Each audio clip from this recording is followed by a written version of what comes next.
This obviously a Thanksgiving like no other. Tens of millions of folks out of work here during the pandemic, and it's estimated that 50 million Americans struggling to feed their families. But so many people from across this country, they're chipping in to help.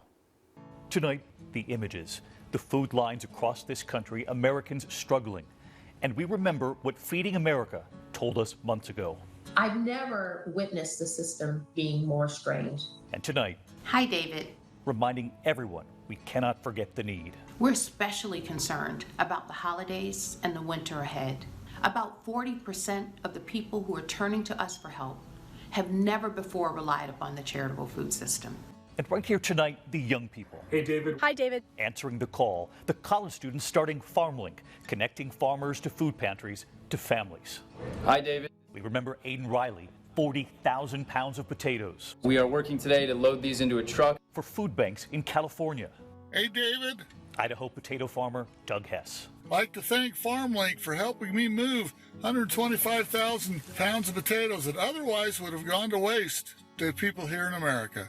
Tonight, FarmLink telling us they have now delivered more than 15 million pounds of food and will deliver 1 million Thanksgiving meals. Hi, ABC News. The group East West Food Rescue 2, delivering 18 million meals in 19 states since the pandemic began. We are keeping America strong during this COVID-19 pandemic. LaTanya helping to deliver the food.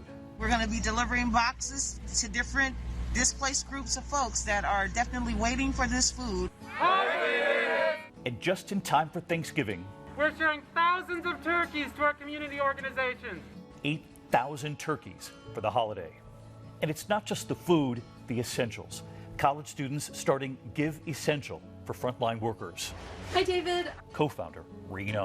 We've been able to raise the equivalent of $1 million in donations for essential workers in all 50 states. Hi, David. A nurse in Chicago, grateful. I received a wonderful package from a donor in California. I just wanted to say that this is such a wonderful blessing for me and my family. And our own D.C. field producer, Annie Andersen, she visited a steakhouse that is struggling due to COVID shutdowns, but still finding a way to help others in need.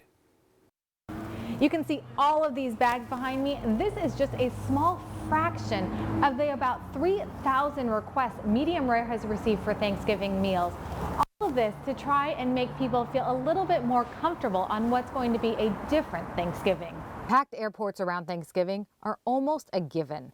And even with concerns of coronavirus, airports are still full this year.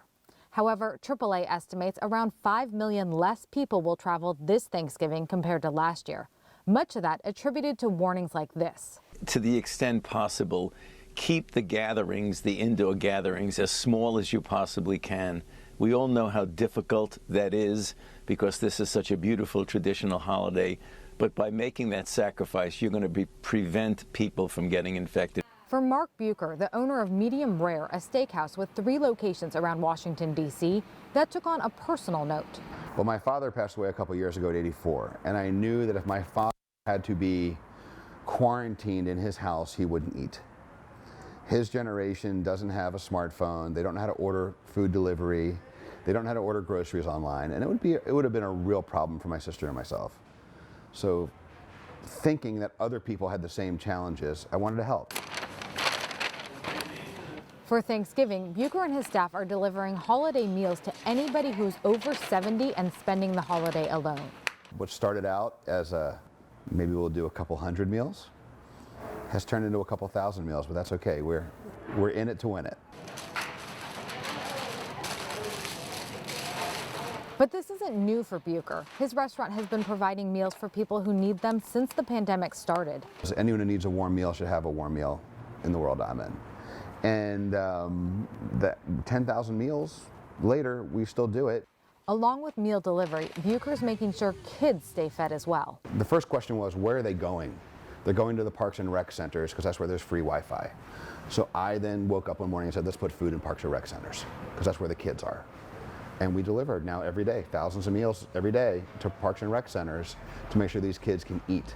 Radha Muthaya with the Capital Area Food Bank, which serves Washington, D.C., parts of Virginia, and parts of Maryland, estimates that more than 400,000 people in the area struggle with hunger at some point in the year.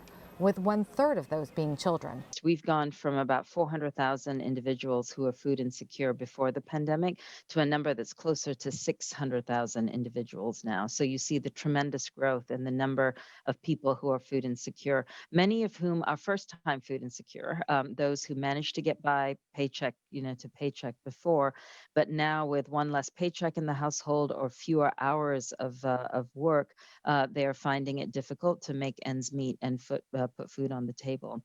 Bucher estimates he spent several $100,000 providing meals. All this as his business has taken a hit during the pandemic. Decimated. The restaurant and hospitality businesses have been completely, utterly decimated by COVID. In March, we said, let's just keep our noses above water for a year. And we changed our business model to be able to do that. We didn't quite anticipate making 3,000 meals for free in that model, but it's something that we all decided we had to do. Bucher says it's worth it and found his meal program has taken on a bigger impact than he ever anticipated. We scratched the surface of a disaster, and we started being contacted. I was being contacted from social service agencies saying, when you're out and about, could you please take pictures, and if you see someone that hasn't bathed or is in disheveled clothing, let us know, we'll get them help. Bucher says knowing his team is making a difference is all the payment he needs. And just like they pack up the bags of food, Bucher and his team also pack up whatever people ask for. If you want to help out with this cause, they do have a GoFundMe, and actually their nonprofit just started, and you can find that at feedthefridge.org. Back to you, Rich. Thank you very much, Annie. And a quick programming note, folks. Tomorrow night, we will have a special program for you that includes someone from the largest group in this country helping to feed people in need. She'll also tell us how we all can be part of the solution. We're going to be right back, everyone, to wrap things up.